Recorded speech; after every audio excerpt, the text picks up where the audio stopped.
ஏசப்பாவுக்கு நன்றி சொல்லுவோமா? சோத்திரம் ஆண்டவரே, சோத்திரம் ஏசப்பா. கடந்த வாரம் ஊழியம் செய்வதற்கு கிருபை கொடுத்திருக்கிறதுக்காக ஸ்தோத்திரம். இந்த வாரம் கூட நம்முடைய கிருபை கொடுங்க ஆண்டவரே. இந்த வாரம் முழுவதும் நேர்த்தியாக ஊழியங்கள் நடைபெற கிருபை தாரும். இந்த ஊழியத்தில் உம்முடைய நாமம் மகிமைப்படட்டும், உம்முடைய நாமம் உயர்த்தப்படட்டும், உம்முடைய நாமம் கனப்படட்டும் ஆண்டவரே. தொடர்ந்து எங்களை ஆளுகை பண்ணி ஆசீர்வதியும். இயேசுவின் நாமத்தில் ஜெபிக்கிற ஜீவனுள்ள நல்ல பிதாவே, ஆமென். ஹல்லேலூயா. கடந்த வாரத்திலே ஒரு செய்தியை நாம் ஆரம்பித்தோம். அந்த செய்தியை தொடர் செய்தியாக நாம் பார்க்கலாம். எபேசியர் 4 அதிகாரம் 27 வசனம். பிசாசுக்கு இடங்கொடாமலும் இருங்கள். இடங்கொடாமல் இருங்கள். ஹல்லேலூயா. ஆமாம், பெரிய வசனம் இல்லை, சின்ன வசனம் தான். போன வாரம் சின்ன வசனத்தை தான் வாசித்தோம். இப்போ அதே வசனத்தை வாசிக்கிறோம். பிசாசுக்கு என்ன கொடுக்காதீர்கள்? இடம் கொடுக்காதீர்கள். இடம் கொடுக்காதீர்கள். எங்கே? உங்கள் வீட்டில், உங்கள் உள்ளத்தில், உங்கள் வாழ்க்கையில். யாருக்கு இடம் கொடுக்கக்கூடாதான்? பிசாசுக்கு. இடம் கொடுத்தா தான் என்ன பண்ணுறான் அவன்? சொல்லுங்கள். இடம் கொடுத்தா தான் வர்றானா? இடம் கொடுத்தா தான் பிசாசு வர்றான். இடம் கொடுக்கலன்னா என்ன பண்ண மாட்டான்? வரமாட்டான். அப்போ பிசாசு வரதும் வராதுக்கிறதும் யார் கையில் இருக்குது? சொல்லுங்கள். என் கையில் இருக்குது. சொல்லுங்கள். நம்ம கையில் சேர்த்து சொல்லாதீங்க. என் கையில் இருக்குது. ஆமாம், உன் கையில் இருக்குது. ஆமாம், உனக்குள்ளே பிசாசு வந்தான்னா நீ இடம் கொடுத்ததுனால வந்தான். பிசாசு உனக்குள்ளே வரலன்னா நீ இடம் கொடுக்கல, அதனால தான் வரல. அப்போ ஏசப்பா சொல்கிறாரு, பிசாசுக்கு என்ன கொடுக்காதீங்க? இடம் கொடுக்காதீங்க. அப்போது எப்படி இருந்தால் பிசாசு உள்ளே வர்றான், இடம் எப்படி கொடுத்துட்டாங்க, எப்படி கொடுக்குறாங்கன்றதை பற்றி நம்ம பேசிட்டு வந்துன்னுக்கிறோம். முதலாவது எங்கே ஹார்ட்டு காலியாக இருந்துச்சுன்னா யார் வர்றான்? பிசாசு வர்றான். மைண்டில், சொல்லுங்கள், மைண்டில் பிசாசு வர்றான். மூணாவது எது பார்த்தோம்? குடும்பத்தில் ஹஸ்பண்ட் ஒய்ஃபு உறவு சரியில்லைன்னா அவங்க நடுவில் யார் வர்றான்? பிசாசு வர்றான். ஹல்லேலூயா. நாலாவது என்ன பார்த்தோம்? 3 தான் பார்த்தோமா? ஆமாம், 3 தான் பார்த்தோன்னு சொல்லலாம் இல்லையா? அப்படியே பார்த்துருக்குறீங்களே. ஆமென். ஹல்லேலூயா. அப்போது நம்ம 4வது 5வது பார்க்கலாம். இன்றைக்கி தொடர்ந்து செய்தியாக வாசிக்க போகிறோம். முதலாவது, ஹார்ட்டு காலியாக இருக்கக்கூடாது. அந்த ஹார்ட்டில் ஆமாம் ஒன்று உலகம் இருக்கக்கூடாது, பாவம் இருக்கக்கூடாது, ஆமாம் இருள் இருக்கக்கூடாது. அதுக்கு பதிலாக ஏசப்பா இருக்க வேண்டும், அவருடைய வசனம் இருக்க வேண்டும். அப்பொழுது நம்ம ஹார்ட்டுக்குள்ளே ஏசப்பா வார்த்தை இருந்துச்சுன்னா ஏசப்பா நமக்குள்ளே இருப்பார். உலகம் இருந்துச்சுன்னா பிசாசு நமக்குள்ளே வந்துடுவான். அப்போ நமக்குள்ளே என்ன வரக்கூடாது? உலகம், பாவம், இருள் வராமல் பாதுகாத்து கொள்ள வேண்டும். ஹல்லேலூயா சொல்ல மாட்டிங்களா? ரைட். அதனால் நம்ம குடும்பத்தில் யாருக்கு இடம் கொடுக்கக்கூடாது? அதில் இன்னொரு வசனத்தை நாம் கடந்த வாரம் வாசிக்கல, சகோதரிகளுக்காக வாசிங்க. 1 தீமோத்தேயு 5 அதிகாரம் 14 வசனம். ஆகையால் யவனஸ்ரீலனுக்கும் இளவயதுள்ள விதவைகள் விவாகம் பண்ணவும், பிள்ளைகளை பெறவும், வீட்டை நடத்தவும் விரோதியானவன் நிந்திக்கிறதற்கு இடம் உண்டாக்காமல் இருக்கவும் வேண்டுமென்று இருக்கிறேன். ஹல்லேலூயா சொல்ல மாட்டீங்களா? இப்போ ஹஸ்பண்ட் ஒய்ஃபு நடுவில் அந்த உறவு குறையாமல் இருக்கணும். அப்படி இருக்கும்போது பிசாசு உள்ளே வரமாட்டான், சோதிக்க மாட்டான் அப்படின்னு கடந்த வாரத்தில் நம்ம பிரசங்கத்தில் கேட்டோம். இப்போது சகோதரிமார்களுக்காக ஆண்டவர் ஒரு வார்த்தையை பவுல் மூலமாக இங்கே எழுதுகிறதை நாம் பார்க்கின்றோம். ஆமாம் பிரியமானவர்களே, తెలుగులో பார்த்தீங்களன்னா యవనస్త్రీలో వివాహము చేసుకొని పిల్లలను కని గృహ పరిపాలన జరిగించుచు నిందించుటకు விரோதிக்கு அவகாசம் இயக்குண்டவலனని கோருச்சுன்னானோ.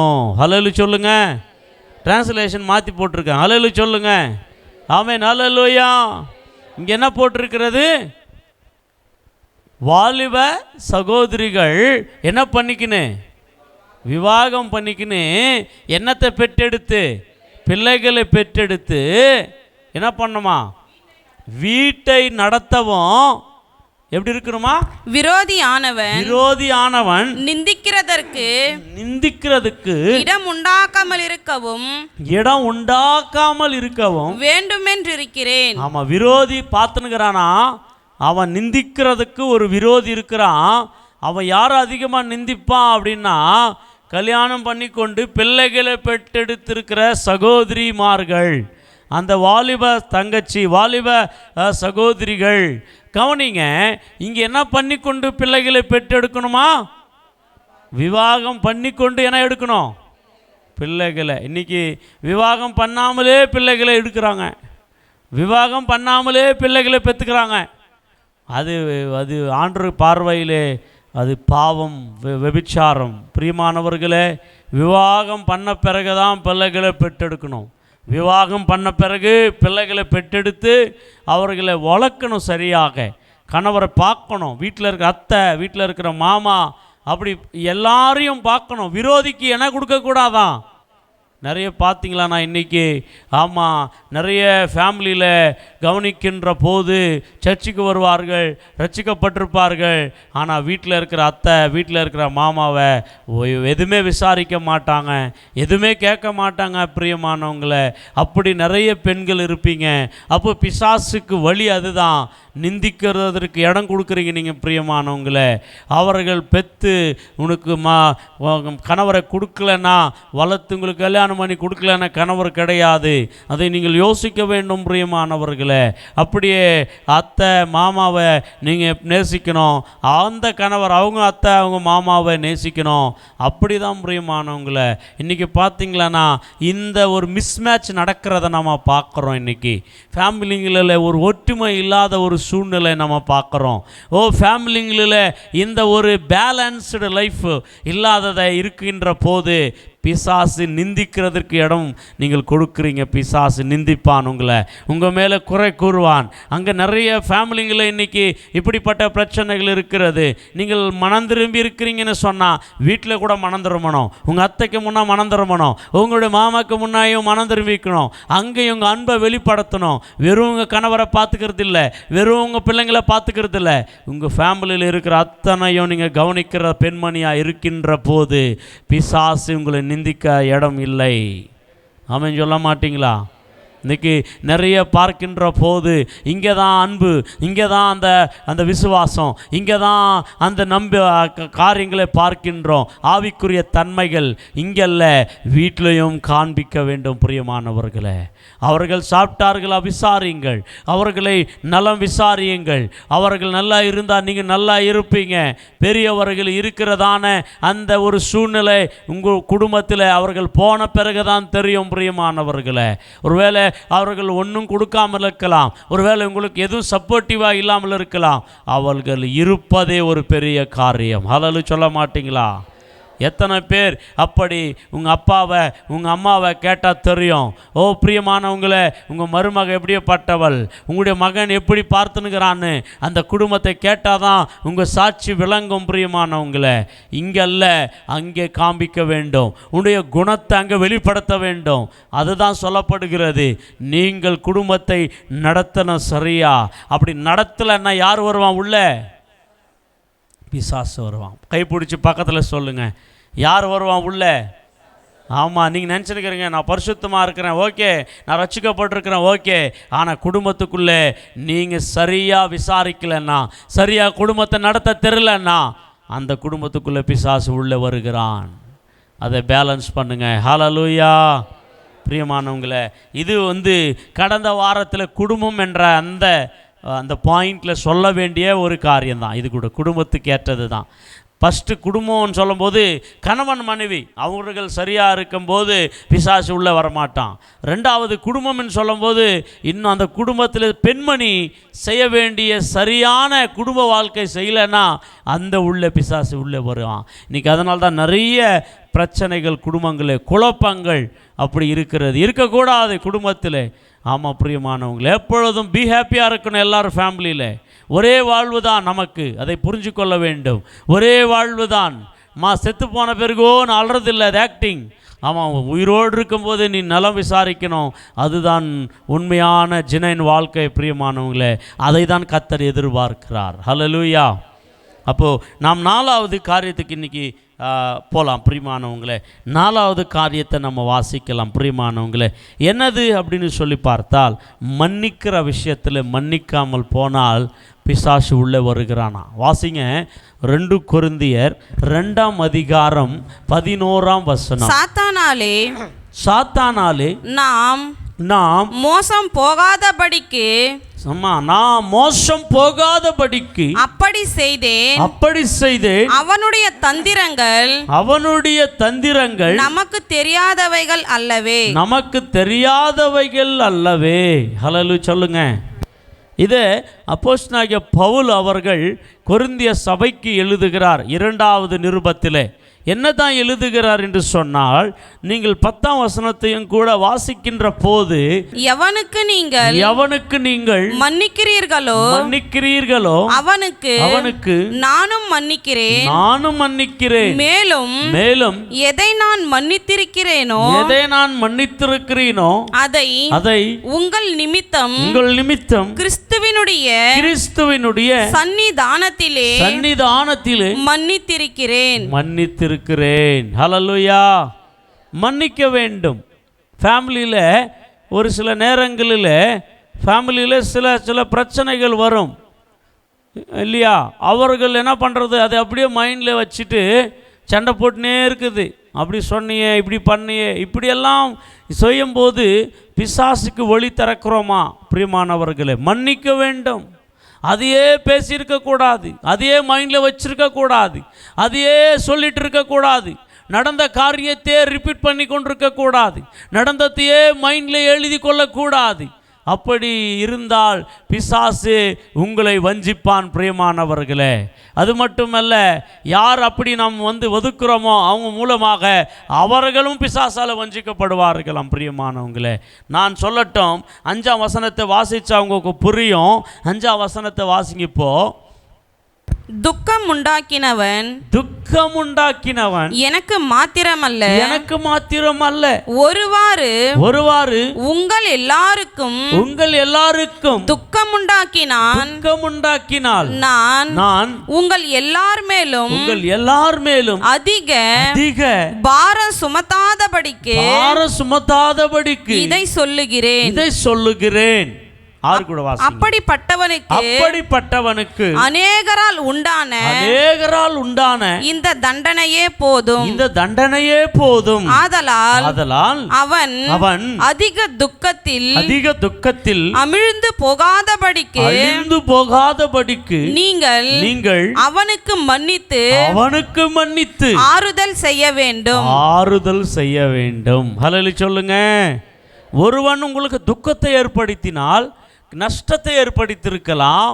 அவன் உணர்ந்து மன்னிப்பு கேட்கின்ற போது, இல்லாவிட்டால் உங்களிடத்தில் அவன் வருகின்ற போது, அவன் துக்கத்தை இன்னும் துக்கப்படுத்தாமல், அவன் பாரத்தை இன்னும் பாரப்படுத்தாமல், அவன் அசிங்கப்படுத்தாமல், அவனை நோக வைக்காமல் அவனை மன்னித்து ஆதரியுங்கள் என்று சொல்லுகிறார். எதுக்கு அப்படி ஒருவேளை துக்கத்தில் இருக்கிறவனை இன்னும் துக்கம் படுத்தி, இன்னும் அவமானப்படுத்தி, இன்னும் நிந்திக்கிற போது பிசாசு என்றாகிறாங்க. அவங்க கூட பேசுவான். இந்த கூட்டம், இந்த வீட்டில் உங்களை மன்னிக்கிறவங்க யாருமே இல்லை, ஏற்றுக்கிறவங்க யாருமே இல்லை, உனக்கு மன்னிப்பே கிடையாது, உன்னை ஒதுக்கி வச்சுக்கிறாங்க, நீ ஆப்போசிட் ஆகிடு, இன்னும் நீ வீட்டை விட்டு போயிடு, இன்னும் சபையை விட்டு போயிடு, இன்னும் இந்த கிறிஸ்தவ சமுதாயத்தை விட்டு போயிடும் இன்னும் அப்படின்னு பிசாசு டெம்ப்ட் பண்ணி அவர்களை வஞ்சித்து கொண்டு போக முடிகிறது பிரியமானவர்களே. அதனால் ஆமாம் பிரியம், நம்ம கூட மன்னிக்கப்பட்ட பாவிகள் தான். நம்ம கூட அறியாத நாட்களில் நம்ம கூட ஏசப்பா கிட்ட வரும்போது நம்மளை அவர் மன்னித்ததுனால இன்றைக்கி அவருடைய பிள்ளைகளாக மாறி இருக்கிறோம். ஒருவேளை நம்ம சகோதரன், ஒருவேளை நம்மளுடைய பிலிவர்ஸ், ஒருவேளை நமக்கு தெரிஞ்ச வீட்டில் இருக்கிற உறவினர், நம்ம ஃபேமிலியில் இப்படி துக்கம் படுத்தினவர்கள் இருப்பார்கள், வேதனைப்படுத்தினவர்கள் இருப்பார்கள், அவமானப்படுத்தினவர்கள் இருப்பார்கள், நிந்தித்தவர்கள் இருப்பார்கள். ஆனால் அவர்களை நீ மன்னிக்க வேண்டும் என்று கொரிந்திய சபைக்கு சொல்லுகிறார். நானும் அவங்கள மன்னிக்கிறேன். சபையே, கொரிந்திய சபையே, நீங்களும் மன்னிங்க, நானும் அவனை மன்னிக்கிறேன் அப்படியேப்பட்டவர்களே. அல்லேலூயா. அப்படி செய்த பிறகு ஆமாம் 11ஆம் வசனத்தில் தான் அந்த கன்க்ளூஷன் பவுல் அடியார் சொல்லுகிறார். நான் மன்னிக்கிறேன் என்று சொல்லிவிட்டு அவர் என்ன சொல்றார் 11ஆம் வசனத்தில், சாத்தானாலே நாம் மோசம் போகாதபடிக்கு. ஆமா, சாத்தான் நம்மளை எல்லாரும் சேர்த்து என்ன பண்ணிடக்கூடாது, அவன் மோசம் பண்ணிடக்கூடாது. ஹல்லேலூயா சொல்லுங்க. பிசாசு நம்மளை மோசம் பண்ணுறான், நம்மளுக்கே ஆப்போசிட் பண்ணிடுறான், நம்மளுக்கு சண்டை வச்சிடறான் பிசாசு. சபையே ஜாக்கிரதை. ஒரு சபைக்கு வருகிறவர்கள், இல்லாவிட்டால் ஒரு குடும்பமாக இருக்கிறன்றவர்கள், அவர்கள் சேர்ந்து வாழக்கூடாது, அவர்கள் ஒற்றுமையாக இருக்கக்கூடாது. அவன் ஃபஸ்ட்லேருந்து அவனுடைய தந்திரமாது. வாசிங்க, வெளிப்படுத்தின புத்தகத்தில் 12ஆம் அதிகாரத்தில் 10ஆம் வசனம் வாசிக்கலாம். அப்பொழுது வானத்திலே ஒரு பெரிய சத்தம் உண்டாகி, இப்பொழுது ரட்சிப்பும் வல்லமையும் நம் தேவனுடைய ராஜ்யமும் அவருடைய கிறிஸ்துவின் அதிகாரமும் உண்டாயிருக்கிறது. இரவும் பகலும் நம்முடைய தேவனுக்கு முன்பாக நம்முடைய சகோதரர் மேல் குற்றம் சுமத்தும் பொருட்டு அவர்கள் மேல் குற்றச்சாட்டுகிறவன்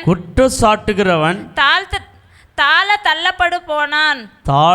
தள்ளப்பட்டு போனான். ஹல்லேலூயா. என்னத்தை சாட்டி நிற்கிறானா? இரவும் பகலும் குற்றம் சாட்டி கொண்டிருக்கிறானா? யாருடைய மேலே? சகோதரர்கள் மேலே குற்றம் சாட்டினே இருக்கிறானா? ஆமாம், உங்களை பற்றி இப்படி சொன்னாங்க அவங்க, இவங்களை பற்றி இப்படி சொன்னாங்க அவங்க, ஆமாம் அப்படின்ட்டு உங்கள் மேலே குற்றத்தை சாட்டி கொண்டே இருப்பான். பிசாசு எப்படி குற்றத்தை சாட்டுவானா? பிறர்களை வைத்து உங்கள் மேலே அநேக பொய்யெல்லாம் பேச வச்சு, உங்களை நோக வச்சு, உங்கள் மேலே குற்றத்தை சாட்டிகிட்டே இருப்பானா பிசாசினுடைய தந்திரம். அதனால் தயவு செஞ்சு அவனை கட்டி ஜெபம் பண்ணுங்க பிரியமானவங்களே. பிசாசு தந்திரவாதி, அவன் குற்றம் சாட்டி கொண்டே இருப்பான் என்று வேதம் சொல்லுகிறது. ஹல்லேலூயா சொல்ல மாட்டீங்களா? அதனால தான் பவுலடியார் கொரிந்திய சபைக்கு எழுதி கொண்டிருக்கும் போது இதை சொன்னார். ஒருவேளை உனக்கு துக்கத்தை ஒருவன் உண்டாக்கினால் அவன் மன்னியுங்க, அவனை மன்னிக்கலைன்னா அவன் இன்னும் துக்கப்படுத்துவான். அவன் துக்கப்படுத்துவது மட்டுமல்ல, அவனும் பிசாசனுடைய பல்லனாய் மாறிடுவான். அதனால் அவன் என்ன பண்ணிடுங்க, டக்குன்னு மன்னிச்சு ஏற்றுக்கங்கன்றாரு. ஹல்லேலூயா சொல்ல மாட்டீங்களா? அப்படி நம்ம மன்னிச்சு ஏற்றுக்கலைன்னா நம்மளுக்குள்ளேயே பிசாசு நம்மளை மோசம் பண்ணிடுறான். அதை தான் பவுலடியார் சொல்லுகிறார். அப்போ நாம் கவனிங்க, நமக்குள்ளேயே நாம் அப்படி பிசாசுக்கு என்ன பண்ணக்கூடாது? இடம் சொல்லுங்கள், கொடுக்க கூடாது பிரியமானவர்களே, கொடுக்கவே கூடாது பிரியமானவர்களே. ஹல்லேலூயா. ஒரு நாள் ஒரு மனுஷன் அவன் இறந்துட்டு பரலோகத்திற்கு கடந்து போனானா? ஹல்லேலூயா சொல்லுங்கள். பரலோகத்துக்கு கடந்து போகும்போது அங்கே பரலோகத்தில் தேவதூதர்கள் வெல்கம் பண்ணி கொண்டே இருப்பார்கள் உள்ளே.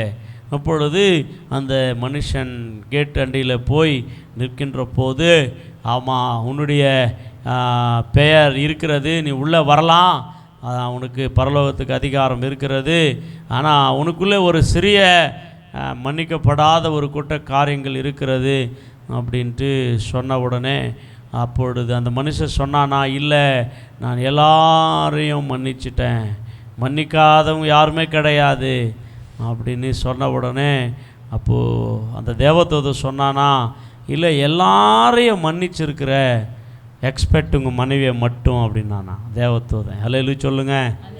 அப்போது தேவதூதன்கிட்ட இந்த மனுஷன் பேசினிக்கிறானா, அது கொஞ்சம் கஷ்டம்தான் அப்படின்னு சொன்னான். ஹல்லேலூயா சொல்லுங்க. என் மனைவியை மன்னிக்கிறது கஷ்டம்தான் அப்படின்னான். ஹல்லேலூயா.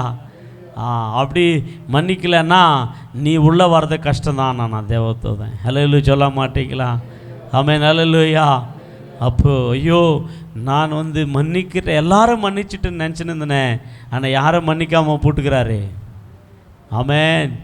ஏன்னா மனைவி அப்படிப்பட்ட அவரை விட்டு பிரிந்து அப்படிப்பட்ட பயங்கரமான ஒரு வாழ்க்கை வாழ்ந்து கொண்டிருந்ததுனால அவர் மன்னிக்காமல் விட்டுட்டு இருந்தார். வெறி கோபமாக அந்த மனைவி தவற உணர்ந்து ரெஸ்பாண்ட் ஆகி என்னை மன்னிச்சு ஏற்றுக்கோன்னா கூட அவர் ரிஜெக்ட் பண்ணிட்டாராம். அப்படி ஒரு சூழ்நிலையில் அப்படியே போயிட்டுக்கிறாரு போக வேண்டிய இடத்துக்கு. அப்போ தேவதூதன் சொல்லியிருக்கிறான், நீ அந்த மனைவியை மன்னிக்காமல் வந்திருக்கிற, மன்னிச்சா தான் நீங்கள் உள்ளே வர முடியும். ஹல்லேலூயா சொல்லுங்கள்.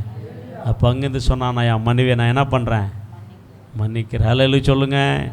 அப்போ தான் அந்த தேவதூதன் அவர் என்ன பண்ணாராம், உள்ளே விட்டார். ஹல்லேலூயா சொல்ல மாட்டிங்களா? ஆமென் சொல்ல மாட்டிங்களா? அப்போது பிசாசு மன்னிக்கிறதான ஒரு காரியத்தை வச்சு நம்மளை என்ன பண்ண முடியும், வஞ்சிக்க மோசப்படுத்த முடியும். அதனால் தயவு செஞ்சு உங்கள் பேரால் உங்களுக்கு விரோதமாக இருந்தவர்களை நீங்கள் மன்னிக்க ஆயத்தமாக இருக்கீங்களா? மன்னிக்கிற என்ற ஒரு குணம் அது இயேசு கிறிஸ்துவின் குணமாக இருக்கிறது. எத்தனை பேர் ஆமென் சொல்கிறீங்க? மன்னித்து மறப்போம். ஹல்லேலூயா. ஒரு சிலர் மன்னிப்பாங்க ஆனால் மறக்க மாட்டாங்க. அப்படி அல்ல, மன்னிக்கணும், மறந்து போகணும். கையை பிடிச்சி சொல்லுங்கள், மன்னித்து மறந்து போகும். ஹல்லேலூயா. அப்போ மன்னிக்காத குணம் உங்களுக்குள்ளே இருந்தால் யார் வருவான்? வெல்கம் வெல்கம் வெல்கம் வெல்கம் பாட் பண்ணிக்கிறீங்கன்னு அர்த்தம். பிசாசே நீ வாடா வாடா அப்படின்னு வெல்கம். அதனால் 4வது காரியம் நம்ம பார்த்தோம், என்னதான், மன்னிக்க வேண்டும். ஹல்லேலூயா சொல்லுங்கள். 5வது காரியத்தை நாம் பார்க்கின்றலாம் வேகமாக. 1 தீமோத்தேயு 3ஆம் அதிகாரம் 6ஆம் வசனம் 7ஆம் வசனம் நாம் எடுத்து வாசிக்கலாம். அவன் இருமாப்பு அடைந்து பிசாசு அடைந்த ஆக்கினையிலே விழாதபடிக்கு நூதன சீஷனா இருக்க கூடாது. அவன் நிந்தனையிலும் பிசாசின் கண்ணியிலும் விழாதபடிக்கு புறம்பானவர்களால் நற்சாட்சி பெற்றவனாயும் இருக்க வேண்டும். ஹல்லேலூயா சொல்லுங்க.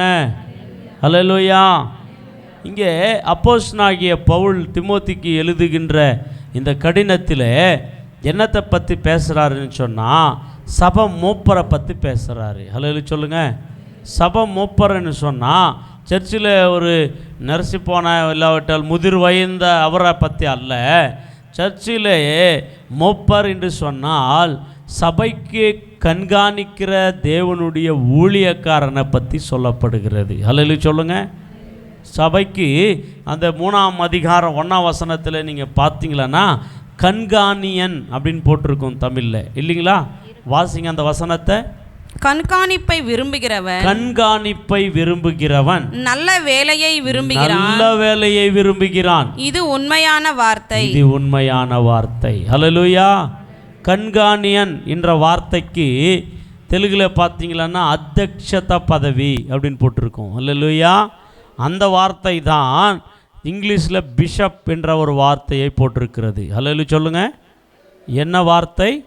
பிஷப் என்ற ஒரு வார்த்தை. பிஷப் என்று சொன்னால் பெரிய தொப்பி போட்டுன்னு கையில் ஒரு கொம்பு வச்சுன்னு பெரிய அங்கி போட்டுன்னு அவர் மேலத்தாளத்தோடு விட்டுன்னு வந்தால் அவர் தான் பிஷப் என்று உலகம் சொல்லுகிறது. அது உலகம் சொல்லுகிற பிஷப். ஆனால் பைபிள் சொல்லுகிற பிஷப் என்ன பிஷப் என்று சொன்னால், ஒரு சபையை நடத்தக்கூடிய அந்த ஊழியக்காரன் தான் அந்த சபைக்கு பிஷப்பாக இருக்கிறார். அவன் சொல்ல மாட்டிங்களா? ஹல்லேலூயா. அந்த பிஷப்புக்கு என்ன தகுதிகள் இருக்கணும், என்ன குவாலிட்டிஸ் இருக்கணும், எலெக்ஷன் வச்சு தெரிஞ்சுக்கிறது இல்லை பிஷப்பை. அந்த மாதிரி பிஷப் தான் இன்றைக்கி உலகத்தில் இருக்குது. புரிஞ்சிச்சா? இப்போ இருக்கிற எல்லா பிஷப்புங்க காசை கொடுத்தா பிஷப் பட்டத்தை கொடுக்குறாங்க. இன்றைக்கி எலெக்ஷன் வச்சு தெரிஞ்சுக்கிறது, அப்படி தான் பிஷப் இன்றைக்கி நடக்குது. ஆனால் பைபிள் இருக்கிற பிஷப்பு அது ஒரிஜினல் பிஷப்பு, அது அப்படிப்பட்டதல்ல. இந்த குவாலிட்டிஸ் இருந்தால் தான் அவன் பிஷப் ஆக முடியும். அந்த குவாலிட்டிஸை தான் இந்த 3ஆம் அதிகாரத்தில் எழுதுறாரு அப்போஸ்தலனாகிய பவுல். ஒரு பிஷப்புன்னா என்னென்ன தன்மைகள் இருக்கணும், என்னென்ன குணங்கள் இருக்கணும், என்னென்ன குவாலிட்டிஸ் இருக்கணும், இந்த குவாலிட்டிஸை எழுதி கொடுக்கிறதை பார்க்கின்றோம். அதில் ஒன்று தான் என்ன தான் 6ஆம் வசனத்தில் 7ஆம் வசனத்தில் என்னத்தான் போட்டிருக்குது அப்படின்னு பார்த்தா, அவன் புதுசாய் சேரினவனாக, புதுதாக வந்தவனை சபைக்கு பிஷப்பாக, அப்படின்னா சபை பொறுப்பு கொடுக்கக்கூடாதான். ஹல்லேலூயா சொல்லுங்கள். புதுசாக அப்படின்னா அவன் நல்ல ஊழியக்காரங்கிட்ட பாஸ்டர்கிட்ட நல்ல ட்ரெயின் ஆகி என்ன சோதனை வந்தாலும் தாங்கி பிடிச்சி நிற்கக்கூடிய அளவில் அவன் வந்த பிறகு தான் அந்த கண்காணிய ஊழியத்துக்கு வரணுமா. ஹல்லேலூயா. அங்கே சொல்லப்பட்டிருக்கிறது 6ஆம் வசனத்தில், அவன் என்ன ஆகிறானா, அவன் இருமாப்பு அடைந்து. சொல்லுங்க, என்ன அடைந்து? இருமாப்புன்னு என்ன தெரியுமா உங்களுக்கு? கர்வம். ஹல்லேலூயா சொல்லுங்க. ஆமென். ஹல்லேலூயா. பெருமை அடைந்து. இன்றைக்கி நிறைய பேருக்கு பாஸ்டர் என்றது ஒரு பதவி மாதிரி பெருமைப்படுகிறதை பார்க்கின்றோம். பாஸ்டரை புதுசாக யார் பெருமைப்படுவாங்கன்னா, ஆமாம், பாஸ்டர் புதுசாக ஆனாங்க பார்த்தீங்களா, அவங்களுக்குள்ளே நிறைய பெருமை வர ஆரம்பிக்கும். எப்போ ஒரு மனுஷனுக்குள்ளே பெருமை வர ஆரம்பிக்குதோ அவன் பிசாசுக்கு இடம் திறக்கின்றான் என்று அர்த்தம். அதனால்தான் எல்லா ஊழியங்களை பண்ணிட்டு பிறகு நல்ல ட்ரைன் பண்ண பிறகு அவங்கள தான் அந்த சபையினுடைய பாஸ்டராக பிஷப்பாக ஆர்டைன் பண்ண வேண்டுமா. புதுசாக நூதனமாய் தயாரான சீசனை என்ன பண்ணக்கூடாதான், கண்காணியானாக கொடுக்கக்கூடாதான். அப்படி கொடுத்தா அவனுக்குள்ளே என்ன வரும்? இருமாப்பு அவன் என்ன ஆகுவான்? பிசாசுக்கு உண்டான பிசாசு அடைந்த ஆக்கினையிலே விழாதபடிக்கு நூதன சீசனா இருக்கக்கூடாது. நூதனமா ஒருத்தன் உடனே டக்கு வேதத்தை படிச்சுட்டு டக்கு 1-2 வருஷத்துலேயே பாஸ்டர் ஆகிட்டு ஒரு சபைக்கு அப்படி ஆகக்கூடாதான். அவங்கள பாஸ்டர் ஆர்டைன் பண்ணக்கூடாதான். அவர்கள் நூதன சீசனாய் இருக்கக்கூடாது. எதுக்குன்னு சொன்னால், அவர்களை பெருமை அவர்களுக்குள்ளே வந்துவிட்டு பிசாசுக்கு உண்டான ஆக்கினிலே அவர்களும் விழுந்து போவார்கள் என்று அப்போஸ்தலனாகிய பவுல் எழுதி கொடுக்கிறதை பார்க்கின்றோம். ஹல்லேலூயா. அப்போது நல்லா கவனிக்கணும். யாருன்னா அவங்கள என்ன பண்ணிடக்கூடாது, அவர்களை உடனே பாஸ்டராக ஆர்டைன் பண்ணவே கூடாது என்று எழுதுகிறார். 7ஆம் வசனத்தில் சொல்லப்பட்டிருக்கிறது, அவர்கள் என்ன ஆவார்களாம்? அவன் நிந்தையிலும் பிசாசின் கண்ணியிலும் விழாதபடிக்கு புறம்பானவர்களால் நற்சாட்சி பெற்றவனமாய் இருக்க வேண்டும். நற்சாட்சி, நல்ல சாட்சி, அவரை பற்றி நல்லா ரெக்கமெண்ட் பண்ணோம். நல்லவன், நல்ல பேச்சிலே வல்லவன், நல்ல டிசிப்ளினாக இருக்கிறாரு, நல்ல ஊழிய பாரம் இருக்கிறது, ஆத்மா பாரம் இருக்கிறது. ஒரு வெளியே இருக்கிறவர்கள் சொல்லணும், நற்சாட்சி வெளியே பெறணும். அப்படி பெற்று கர்வம் இல்லாமல் இருமாப்பு இல்லாமல், இவர் எதுக்குன்னா தாங்கி நிற்க முடியும். மனுஷனுடைய பேச்சுக்கு, பிசாசுடைய சோதனைக்கு, உலக ஆசைகளுக்கு, எல்லாத்துக்கும் இவன் தாங்கி இந்த ஊழியத்தை நிச்சயமாய் நடத்த முடியும். அப்படின்ற போது தான் அவங்கள ஊழியக்காரர்களாக, கண்காணிகளாக, பிஷப்ஸாக அவர்களை ஆர்டினேஷன் பண்ண வேண்டுமா. அல்ல சொல்ல மாட்டிங்களா? இன்றைக்கி நிறைய பேர் சர்ச்சுக்கு ஆமாம், ஒரு நல்ல 2 பாட்டு கற்றுன்னு நல்ல ஒரு வர்ஷிப் பண்ணுறதை கற்றுக்குனா அவங்களே ஒரு பேர் போட்டு ஊழியத்தை திறந்து கொண்டிருக்கிறார்கள். இன்றைக்கு அவர்களை யாருமே ஆர்டின் பண்ணுறதில்ல, அவர்களை யாருமே ரெக்கமெண்ட் பண்ணுறதில்ல, அவங்கள யாருமே ரெக்கக்னைசிங் பண்ணுறதில்ல.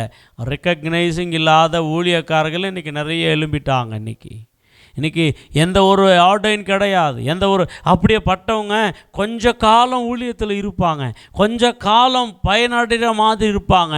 ஆனால் ஏதோ ஒரு பிரேக் த்ரூ பிசாசு உண்டு பண்ணிடுவான். ஏதோ ஒரு சம்திங் பிசாசு அவளை விழத்தள்ளுகிற காரியங்களை பயன்படுத்துவான். அதுக்காக தான் நல்ல ஃபவுண்டேஷன் போட்ட ஊழியக்காரர்களாக, நல்ல தரிசனம் பெற்ற ஊழியக்காரர்களாக, அபிஷேகம் பெற்ற ஊழியக்காரர்களாக, வரங்களை பெற்ற ஊழியக்காரர்களாக, வார்த்தைகளை கற்றுக்கொண்ட பிறகு அவர்கள் என்ன சத்ருவு பண்ணாலும் விழாதபடிக்கு நிற்கிறவனை தான் ஒரு பிஷப்பாக, ஒரு ஊழியக்காரனாக ஆர்டினேஷன் பண்ண வேண்டும். ஹல்லேலூயா சொல்ல மாட்டிங்களா? இதெல்லாம் ஆக்சுவலி பாஸ்டர்ஸுங்களுக்கு பேச வேண்டியது. உங்களுக்கு எதுக்கு பேசுகிறேன்னா, நிறைய பிலிவர்ஸ் கூட இன்றைக்கி அப்படியே துள்ளி குதிக்கிறதை பார்க்கின்றோம். நாம் பிரியமானவர்களே, நாம் பாடலாம், நாம் வர்ஷிப் பண்ணலாம், நாம் ஜெபிக்கலாம். அதெல்லாம் ஒரு ஆயத்தம். நமக்கு கர்த்தருடைய காரியங்களுக்காக ஆயத்தப்பட்டு கொண்டிருக்கிறாய். ஒரு நாள் வரும், கர்த்தர் உன்னை நிச்சயமாய் தெரிந்து உன்னை பயன்படுத்துகிற நாட்கள். அதை வரைக்குமாக நாம் கர்த்தருடைய பலத்த கரங்களுக்குள்ளேயே நாம் செய்து கொண்டிருக்க அந்த ஆக்டிவிட்டீஸ் எல்லாம் செய்ய செய்ய செய்ய செய்ய கர்த்தர் உன்னை பயன்படுத்த போகிற ஒரு நாட்கள் வரும். அது வரைக்கும் நாம் அடங்கியிருக்கின்ற போது நீங்கள் ஒரு குட் பாஸ்டராக ஊழியம் செய்ய போகிறீர்கள். ஆனால் அது வரைக்கும் நாம் நிற்கிறதில்ல.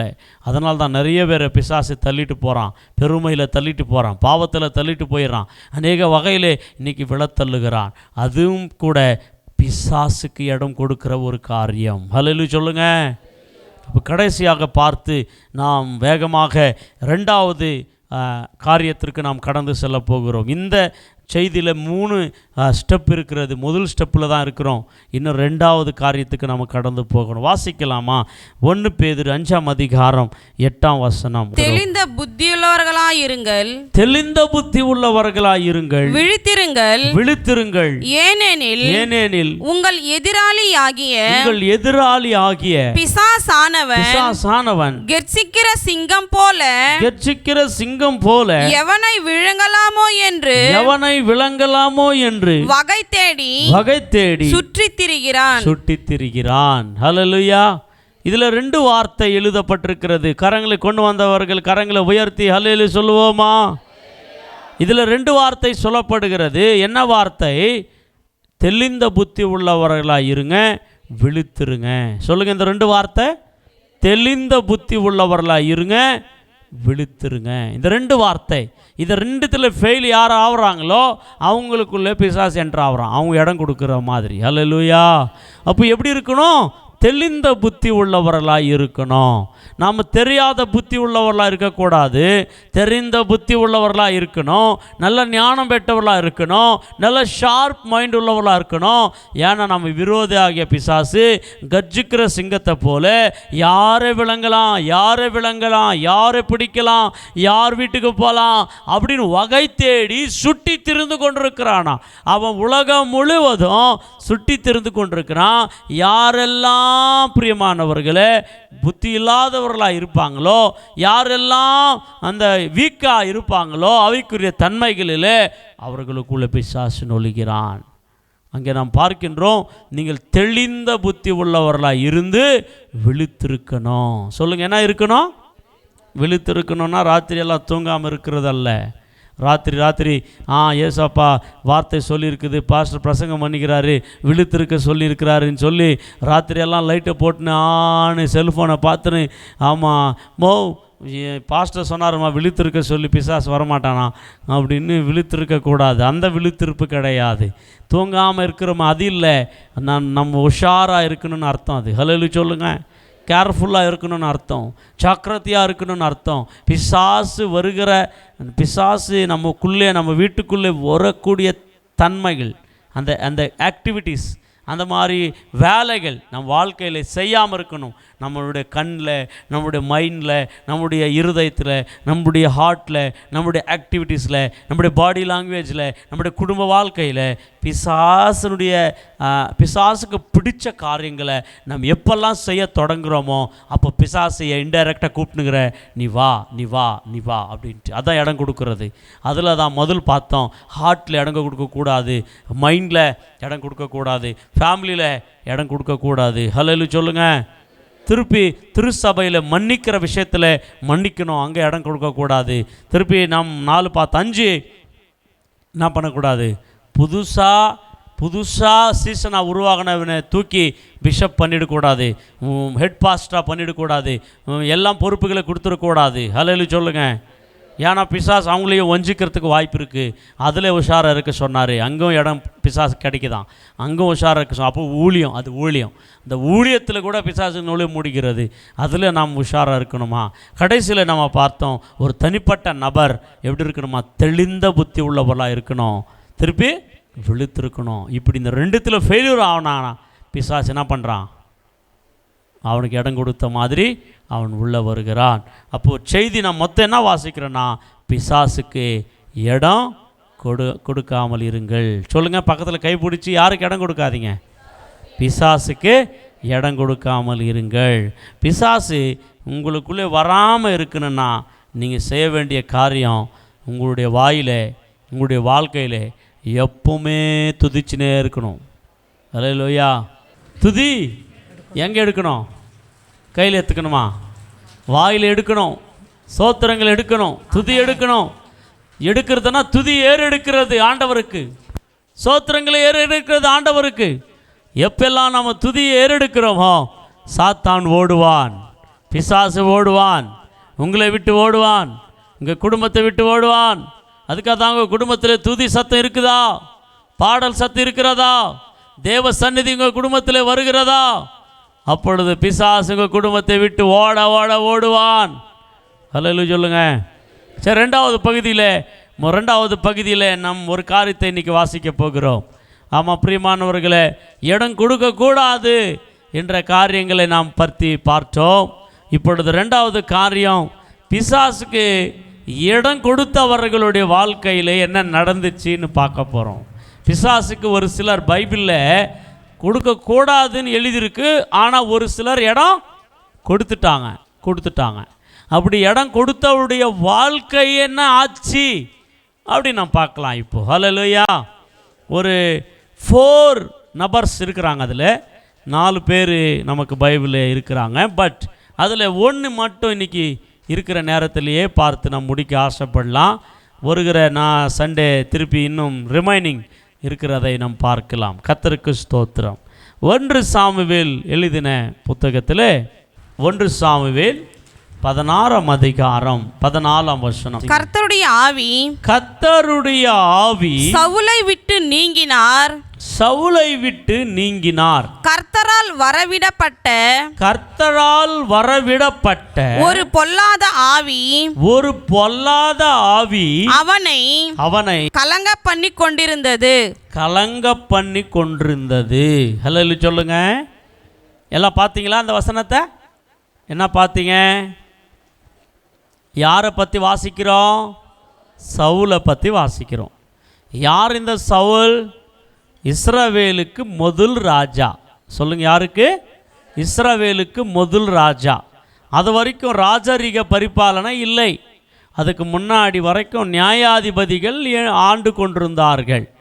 நியாயாதிபதிகளுடைய ஆளுகிறதற்கு பிறகு ராஜாக்களை கர்த்தர் கொடுத்தார், ராஜாக்களுடைய ஆளுகையை கொடுத்தார்.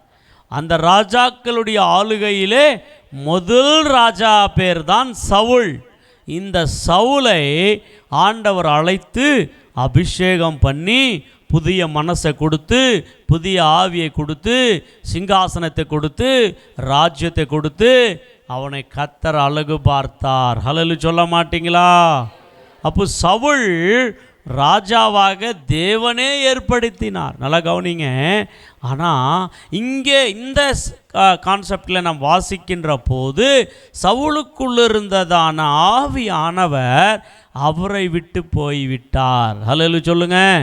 அந்த 14ஆம் வசனத்தை மீண்டும் நாம் பார்க்கின்ற போது, கர்த்தருடைய ஆவி சவுலை விட்டு நீக்கினார். கர்த்தருடைய ஆவி யாருக்குள்ளேருந்து போயிடுச்சு? சவுலுக்குள்ள. சொல்லுங்கம்மா, கர்த்தருடைய ஆவி யாருக்குள்ளேருந்து போயிடுச்சு? சவுலுக்குள்ளேருந்து போயிடுச்சு. இந்த ஆவியை கொடுத்தது யாரு? ஆண்டவரே கொடுத்திருந்தார். ஹல்லேலூயா சொல்லுங்க. சொல்ல மாட்டீங்களா? யார் கொடுத்திருந்தது? ஆண்டவரே. எங்க கொடுத்தாரு? 1 சாமுவேல் 10ஆம் அதிகாரம் 10ஆம் வசனத்திலே அவர்கள் அந்த மலைக்கு வந்தபோது இதோ தீர்க்கதரிசிகளின் கூட்டம் அவனுக்கு எதிராக வந்தது, சவுலுக்கு எதிராக வந்தது. அப்பொழுது தேவனுடைய ஆவி அவன் மேல் இறங்கினதினால் அவனும் அவர்களுக்குள்ளே தீர்க்க தரிசனம் சொன்னான். அல்லேலூயா சொல்ல மாட்டீங்களா? இது எப்போ வந்துச்சு? கர்த்தருடைய ஆவி சவுலை அபிஷேகம் பண்ண போது, சவுலை தீர்க்கதரிசி ஆகிய சாமுவேல் அபிஷேகம் பண்ணாரு. அபிஷேக தைலத்தை தலை மேலே ஊற்றி, நீ இஸ்ரவேலுக்கு ராஜாவா இருக்கிற அப்படின்னு அபிஷேகம் பண்ணாரு. எப்போ அபிஷேகம் பண்ணாரோ அப்போ என்ன வந்துச்சான்?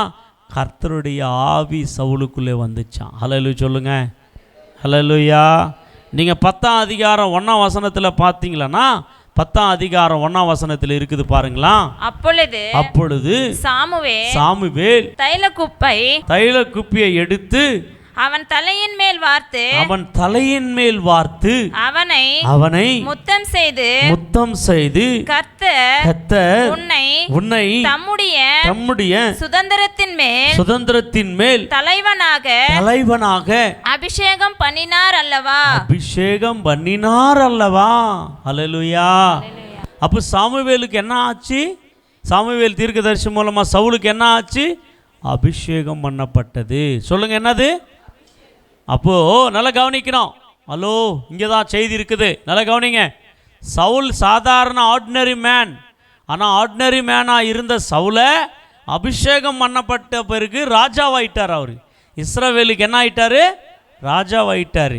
இப்போ அபிஷேகம் பண்ணப்பட்டவர், அப்பாயிண்டட் மேன். ஒரு வேலைக்காக கர்த்தர் தெரிந்து கொண்டார். இஸ்ரவேலை ராஜரிகம் பண்ண வேண்டும், ராஜாவாய் அரசாள வேண்டும் என்று. ஆமாம், தைலத்தை ஊற்றி அப்படிதான் அபிஷேகம் பண்ணுவார்கள். அப்பொழுது மேலே நடக்கிறது, தைலம் ஊட்டப்படுகிறதெல்லாம் தெரியுது. ஆனால் உள்ளே ஆவியானவர் கூட கடந்து போனார். அல்லேலூயா சொல்லுங்க.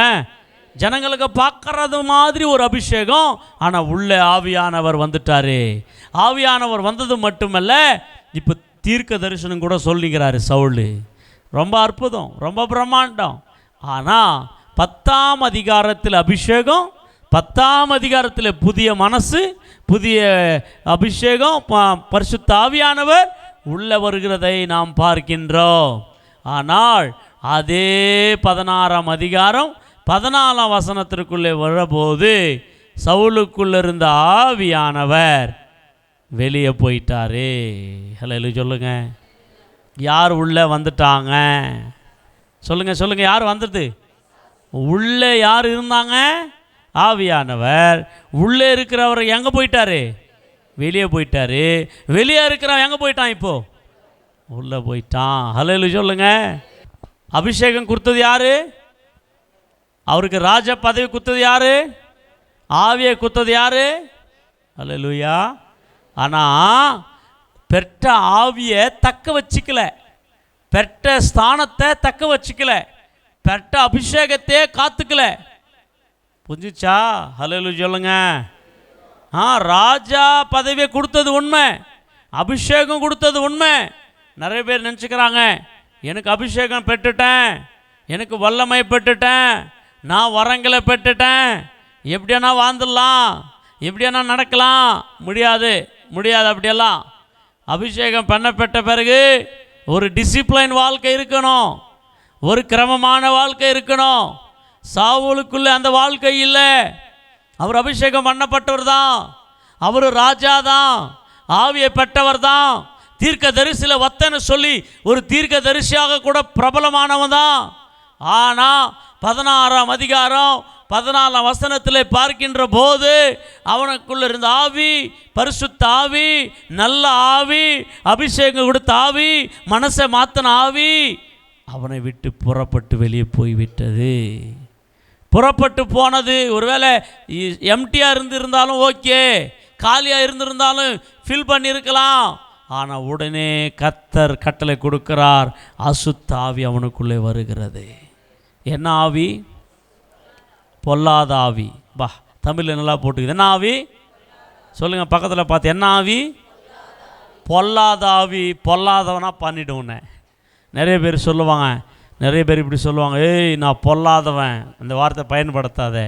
பொல்லாதவன் யார் தெரியுமா? பிசாசு மட்டும்தான். நீ பொல்லாதவன் அப்படின்னா உனக்குள்ளே யாரை இன்வைட் பண்ணினுக்கிறன்னு அர்த்தம்.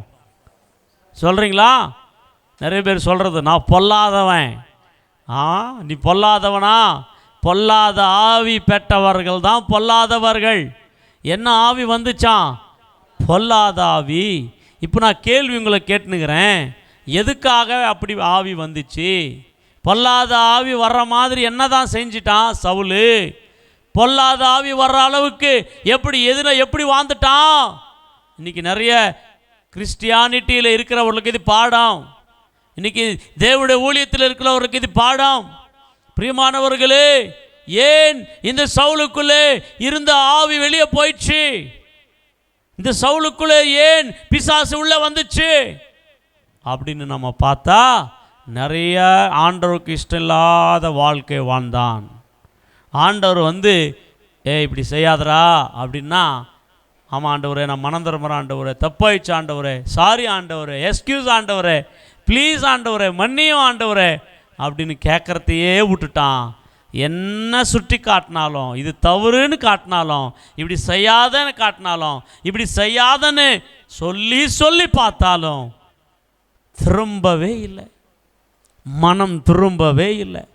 ஒரு சில ஜன்மம் இருக்குது, என்ன நாடிச்சு பிரசங்கம் பண்ணி சர்ச்சை விட்டு போனால் அப்படியே ஸ்டார்ட் ஆகிடும் அந்த சுபாவம். சர்ச்சில் இருக்கிற வரைக்கும் எந்த யோசனை வராது. சர்ச்சை விட்டு வெளியே போன உடனே வெளியே ரெடியாக காத்துனப்பான். எடு செல்ஃபோனை எடு, மெசேஜ் பண்ணு, ஃபோன் பண்ணு, உங்கள் ஆள் எங்கே இருக்கிறானா விசாரி, கேளு, அப்டேட் டெபிட் பண்ணிட்டான். இந்த மாதிரி சர்ச்சுக்கு வந்தும் பிரசங்களை கேட்டும் ஒரு சில ஜன்மங்கள் மனந்திரமாம் இருக்குது பாருங்களா. அந்த ஜன்மத்தை ஆண்டவர் பார்க்குறாரு. மனந்திரமாத ஜன்மத்தை பார்க்குறாரு. பார்க்காதவர்களுக்குள்ளே தான் என்னத்துக்கு ஒப்பு கொடுத்துட்றாராம் ஆண்டவர்? பிசாசுக்கு ஒப்பு கொடுக்குறாராம். ஹல்லேலூயா. அந்த வசனத்தை நம்ம இதை வச்சுக்க, இந்த சப்ஜெக்ட் அப்படியே வச்சுக்கோங்க. நம்ம 2 தெசலோனிக்கேயர் 2ஆம் அதிகாரம் அதில் வாசிக்கிறோம் பாருங்களா. 11ஆம் வசனம் 12ஆம் வசனம். ஆகையால் சத்தியத்தை விசுவாசியாமல் அநீதியில் பிரியப்படுகிற யாவரும், ஆமா சத்தியத்தை நம்பாம விசுவாசிக்காம, சத்தியம் சொல்றதுக்கு பயப்பட்டு வாழ்க்கையை மாத்திக்காம எதுல சந்தோஷப்படுறாங்களா? அநீதியில சந்தோஷப்படுகிறவர்கள் யாவரும் ஆக்கினைக்குள்ளாக்கப்படும்படிக்கு, அவங்களுக்கு ஒரு ஆக்கினை தீர்ப்பு இருக்குதான், ஆக்கினைக்கு உள்ளாக்கும்படிக்கு அவர்கள் பொய்யை விசுவாசிக்கத்தக்கதாக கொடிய வஞ்சகத்தை தேவன் அவர்களுக்கு அனுப்புவார். அல்லேலூயா. தேவனை அனுப்புவாராம். யாருக்கு இது தெரியுமா? அம்மா கேளுங்க, பிரதர்ஸ் கேளுங்க. இந்த கொடிய வஞ்சகத்தை கொடிய வஞ்சக வாழ்க்கையை யாருக்கு அனுப்புவாருன்னா, சத்தியத்தில் சந்தோஷப்படாம, பரிசுத்தத்தில் சந்தோஷப்படாம, கர்த்தருக்குள்ளே சந்தோஷப்படாம, பாவத்தில் சந்தோஷப்படுறவன், அநீதியில் சந்தோஷப்படுறவன், உலகத்தில் சந்தோஷப்படுறவன், ஆமாம் உலக காரியத்தை தண்ணியை போல ஆகாரத்தை போல சாப்பிட்றவன், என்ன சொன்னாலும் மனம் திரும்பாதவன், என்ன சொன்னாலும் மனம் திரும்பாத ஜென்மங்கள் ஒரு சில ஜென்மங்கள் இருக்கும். அது என்ன அடித்து பிரசங்கம் பண்ணாலும், என்ன கர்த்தர் அவர்களை சந்திச்சாலும், அவர்களே எப்படியாவது கர்த்தர் பக்கம் திருப்பணும்னு அநேக விஷயங்களை அவங்கள மாட்ட வச்சாலும் அது வரைக்கும் தான் பயப்படுவாங்க. அந்த நாளைக்கு வரைக்கும் தான் பயம் இருக்கும். ஆனால் அதே சிந்தை, அதே ரூட்டு, அதே வாழ்க்கை, அப்படி வாழ்கிறவனை ஆண்டவர் யாருக்கு ஒப்பு கொடுத்துட்றாராம்? ஆக்கினைக்கு உண்டாகும்படி. இவங்களுக்கு ஒன்று வேற எதுவுமே கிடையாது, ஆக்கினி தீர்ப்பு தான். இவங்களை ஆக்கினிக்கு போட்டு இவங்களை போடும்படிக்கு அவர்களை ஒப்பு கொடுக்குறாராம். அப்படிப்பட்ட ஒப்பு கொடுத்ததில் ஆளான மனுஷன்தான் சவுல். ஹல்லேலூயா. இந்த சவுல் வாழ்க்கையில் பிசாசு வருவதற்கு காரணம் என்னன்னு சொன்னால், கர்த்தருக்கு கீழ்ப்படியவில்லை. சொல்லுங்க, நம்பர் 1 என்னது? கர்த்தருக்கு கீழ்ப்படியவில்லை. நம்பர் 2, கர்த்தருடைய வார்த்தையை கவனிக்கவில்லை. கர்த்தருக்கு கீழ்ப்படியல, கர்த்தருடைய வசனத்தை கேட்கவே இல்லை. கர்த்தருடைய தீர்க்கதரிசி ஆகிய சமுவேலுடைய வார்த்தையை உணர்த்தி பேசுகிறாரு, அவரையே அசட்டை பண்ணுறாரு. பிரியமானவங்களே, அது மட்டும் இல்லை, ஆசாரியர்களே நிறைய பேர் கொலை செஞ்சுட்டாரு. ஹல்லேலூயா. அது மட்டும் இல்லை, கர்த்தர் எதெல்லாம் வெறுக்கிறாரோ அதை இவர் நேசிக்க ஆரம்பித்தார். பிரியமானவங்களே, கர்த்தர் வேணான்னு சொன்னால் அதை தான் பண்ணுவார். பண்ணிப்புட்டு என்ன சொல்லுவாருன்னா, கர்த்தருக்கே ஒரு எக்ஸ்ப்ளனேஷன் கொடுப்பாரு. நம்ம கூட நிறைய பேர் அப்படி தான், கர்த்தருக்கே எக்ஸ்ப்ளனேஷன் கொடுப்போம், கர்த்தருக்கே ஆலோசனை கொடுப்போம். அப்படிப்பட்ட தன்மை உள்ளவர்களுக்குள்ளே ஆவியானவர் நிற்க மாட்டார், பிசாசு தான் உள்ளே வரும். அல்லேலூயா. அப்படி பிசாசு உள்ளே வந்ததுனால சவுல் வாழ்க்கையில் நிம்மதி இருந்துச்சா?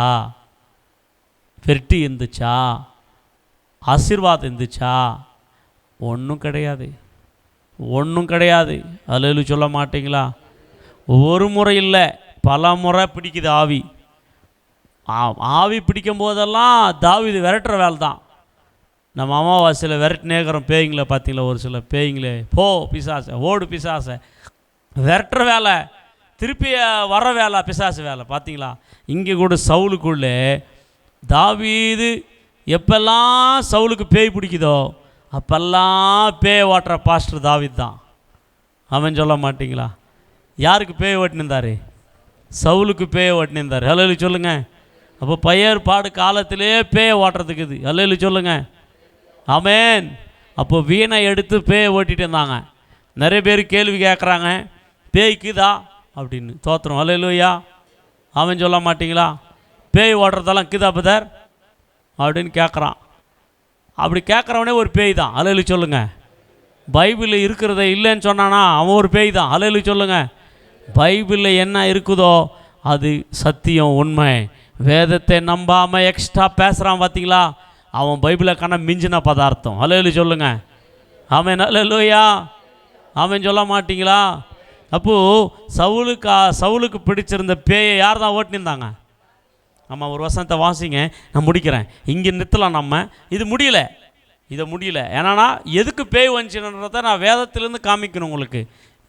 அப்போ காமிச்சாதான் நமக்குள்ளே வராமல் நம்ம பார்த்துக்கிறதுக்காக முடியும். அல்லேலூயா சொல்லுங்க. சவுலுக்கு எதுக்கு வந்துச்சுன்னு பைபிள் வசனத்திலிருந்து பேச போகிறேன். ஆமாம். அல்லேலூயா. 1 சாமுவேல் 16ஆம் அதிகாரத்தில் ஒரு வசனத்தை வாசித்து இன்றைக்கி நாம் க்ளோஸ் பண்ண போகிறோம். நிறைவு செய்தி. சோத்திரம். 16ஆம் அதிகாரத்தில் 23ஆம் வசனத்தை வாசிங்களா? அப்படியே தேவனால் விடப்பட்ட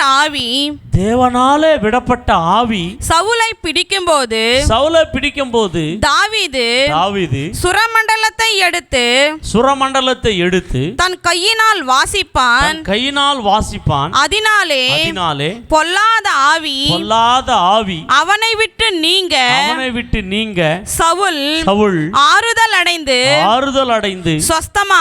சொஸ்தமாவான். ஹல்லேலூயா சொல்ல மாட்டீங்களா? அப்போ பேய் வந்து பிடிக்கும் போதெல்லாம் யார் தான் ஓட்டுறது பேய?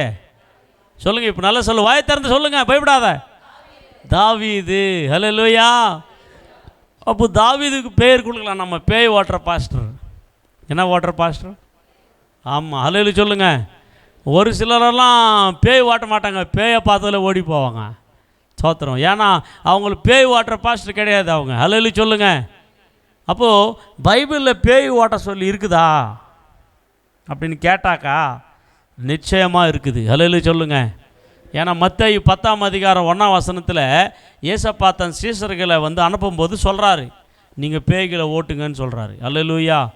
வாசிங்களா? மத்தேயு 10ஆம் அதிகாரம் 1ஆம் வசனத்தில் என்ன அதிகாரம்? அப்பொழுது அவர் தம்முடைய 12 சீஷர்களையும் தம்மிடத்தில் வரவழைத்து அசுத்தாவிகளை துரத்தவும். என்னத்தை துரத்தணும்?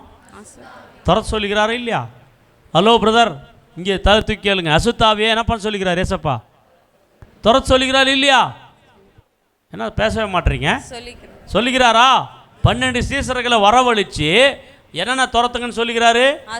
அசுத்தாவிகள் என்ன பண்ணு? துரத்து. சகல வியாதிகளையும் சகல நோய்களையும் நீக்கவும் அவர்களுக்கு அதிகாரம் கொடுத்தார். அல்லேலூயா. ஃபர்ஸ்ட் என்னதான் துரத்தணுமா?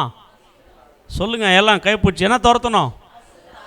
அசுத்தாவி. அல்லேலூயா சொல்லுங்க. ஆமாம், அசுத்தாவிகளை என்ன பண்ணணும்? எல்லாரும் துரத்தணும். அந்த அதிகாரத்தை யார் கொடுத்தது? பழைய ஏற்பாடுல ஒருத்தர் ஐயா செஞ்சுக்கிறார். யார் அவரு? தாவீது. யாருக்கு பிடிச்சிருந்த பேயை துரத்திக்கிறாரு? சவுலுக்கு பிடிச்சிருந்துக்கிற பேயை துரத்திக்கிறாரு. அல்லேலூயா சொல்லுங்க. இப்போ பேயை துரத்தினா ஆமாம் அகைனஸ்டாக பேசின உக்காந்துக்கிறாங்க நிறைய பேர் இன்னைக்கு. அல்லேலூயா சொல்லுங்க. அப்போ ஏசாவை காட்டிலும் மிஞ்சின பதார்த்தம் அவன். சோத்திரம். அல்லேலூயா சொல்லுங்க. பேயே இல்லைப்பா இன்னைக்கெல்லாம். அப்போ தான் இருந்துச்சு பேய். இப்போல்லாம் பேயும் கிடையாது, பிசாசும் கிடையாது, அது ஓட்டுறதே கிடையாதுப்பா அப்படின்னு சொல்லி உக்காந்துக்கிறான் இன்னைக்கு. அல்லேலூயா சொல்லுங்க. நான் சொல்லட்டும், 1000 வருஷ அரசாட்சி ஸ்டார்ட் ஆகிற வரைக்கும் பேய் இருக்கும். 1000 வருஷ அரசாட்சியில் தான் பேயை பிசாசை பிடிச்சி ஆண்டவர் என்ன பண்ண போகிறார்? கட்ட போகிறார். அகாதத்தில், பூமியில் இருக்கிற அகாதத்தில் கட்டி வைக்க போகிறாரு. அது வரைக்கும் என்ன தான் இருக்க போகுது? உலகத்தில் பிசாசு இருக்கும். அதை நாம் துரத்துற வேலை நம்ம வேலை. சொல்லுங்கள், என்ன வேலை? ஆமாம். ரெண்டாவது, அந்த பிசாசுக்கு என்ன கொடுக்கக்கூடாது நம்ம? ஆமாம், அதை தான் உக்காந்து பேசினுக்கிறோம் நம்ம. பிசாசு இந்த பூமியில் சுற்றி தெரிஞ்சுனுக்கிறானா? யாரை விளங்கலாமோ, யாரை பிடிக்கலாமோ, யார் சான்ஸ் கொடுக்குறாங்களோ அவங்களுக்குள்ளே வர்றான். அல்லேலூயா. அப்போ எத்தனை சான்ஸ் எல்லாம் பார்த்தோம் நம்ம. ஹார்ட்டில், மைண்டில், குடும்பத்தில், ஊழியத்தில், இல்லைங்களா? எல்லாத்தையும் பார்த்துன்னு வந்தோம் இல்லையா? அவங்கெல்லாம் நம்ம சான்ஸ் என்ன பண்ணக்கூடாது? யாரும் கொடுக்கக்கூடாது? பிசாசு கொடுக்கக்கூடாது. அப்படி சான்ஸை கொடுத்தவங்க யாருன்னு பார்த்துனுக்குறேன். இப்போது அதில் ஒரு ஆள் கொடுத்துட்டுக்கிறான். யார் அவர்? சவுல். யார் அவர்? சவுல் இஸ்ரவேல் முதல் ராஜா. சொல்லுங்கள், யாருக்கு ராஜா? இஸ்ரவேலுக்கே முதல் ராஜா. அந்த முதல் ராஜாக்குள்ளே யார் வந்துட்டான்? யார் போயிட்டாரு? கர்த்தருடைய ஆவி போயிடுச்சு, பிசாசு ஆவி வந்துச்சு. எதுக்கு வந்துச்சுன்னு கேள்வி. அடுத்த வாரம் இதுக்கு ஆன்சர். அல்லேலூயா சொல்லுங்க. எல்லோரும் எழுந்து நிற்கலாம். அடுத்த வாரம் உங்களுக்கு இதை தொடர்ந்து நான் பிரசங்கம் பண்ணுறேன். எதுக்கு பிசாசு சவுலுக்குள்ளே வந்துச்சு, என்ன தப்பு செஞ்சான், நம்ம பைபிள் ஆதாரமாக நம்ம அதை வாசிக்க போகிறோம். அல்லேலூயா. எல்லாம் எழுந்து நிற்கலாமா? ஆமாம். நீ என்ன பண்ணுற? அதை சவுலு குத்த மாதிரி குத்துறாத. சவுலு குத்துறது எதுக்கு பைபிள் எதிக்குதுன்னா, அப்படி நீ தப்பு பண்ணி சவுல் குத்து மாதிரி பிசாசுக்கு இடம் குத்துறாத. அதுக்குன்னு நமக்கு ஒரு திருஷ்டாந்தமாக எழுதப்பட்ட வார்த்தைகள். நம்ம எல்லாரும் கண்களை மூடி ஆமாம் ஆண்டவரே உமக்கு தவிர யாருக்கும் இடம் கொடுக்க மாட்டேன். சவுலை மாதிரி என்ன அடித்து பிரசங்கம் பண்ணாலும் மாறாத ஜன்மங்களாக இருந்தால் இன்றைக்கே மணந்துருவுங்க. புத்தி மாறணும், மனசு மாறணும், பேச்சு மாறணும், வாழ்க்கை மாறணும், எண்ணங்க மாறணும், பிஹேவியர் மாறணும். கர்த்தருக்கு பயந்து நீங்கள் நடக்கும்போது கர்த்தர் உங்களுக்குள்ளே இருப்பார். எல்லோரும் ஒப்பு கொடுக்கலாமா? பிரியமானவங்களே, அர்ப்பணிக்கலாமா நம்ம வாழ்க்கையை? கண்களை மூடி சப்மிட் பண்ணுங்க உங்கள் வாழ்க்கையை. ப்ளீஸ் கம் ஜீசஸ், எனக்குள்ளே வாங்க ஆவியானவரே, என்னை ஆளுகை பண்ணுங்க ஆவியானவரே. பிசாசு எங்கள் குடும்பத்துக்குள்ளே நுழக்கூடாது. எங்கள் வியாபாரத்தில் அவனுக்கு இடம் இல்லை, எங்கள் வாழ்க்கையில் அவனுக்கு இடம் இல்லை, எங்கள் சிந்தனையில் அவனுக்கு இடம் இல்லை, எங்கள் குடும்பத்தில் அவனுக்கு இடம் இல்லை. பிசாசு இயேசுவின் நாமத்தில் எங்கள் குடும்பத்தில் வராது. எங்களுக்குள்ளே ஆவியானவர், எங்களுக்குள்ளே உம்முடைய வசனம், எங்களுக்குள்ளே நீங்கள் மட்டுமே வாசம் பண்ணுங்க. யாரெல்லாம் உமக்கு இடம் கொடுக்குறாங்களோ ஏசப்பா, அவங்களுக்குள்ளே வாங்க, அவருக்குள்ளே வாசம் பண்ணுங்க, அவங்க குடும்பத்தில் வாசம் பண்ணுங்க, அவருடைய பிள்ளைகளுக்குள்ளே வாசம் பண்ணுங்க. ஒவ்வொரு குடும்பங்கள் உம்மையே உள்ள குடும்பங்களாக, உம்மை ஏற்றுக்கொண்ட குடும்பங்களாக மாட்டமுடி ஜபிக்கிறேன். எல்லா குடும்பங்களுக்கு தலைவராக இருங்க ஏசப்பா. எல்லா குடும்பத்துக்கு எஜமானராக இருங்க ஏசப்பா. எல்லா வாழ்க்கைக்கு அதிபதியாக இருங்க ஏசப்பா. நீங்களே எல்லாரையும் ஒளி நடத்துங்க. யாரும் பிசாசுக்கு இடம் கொடுக்காமல் காத்துக்கொள்ள கிருபை தாரும். இயேசுவின் நாமத்தில் ஜெபிக்கிற ஜீவனுள்ள நல்ல பிதாவே, ஆமென். ஹல்லேலூயா.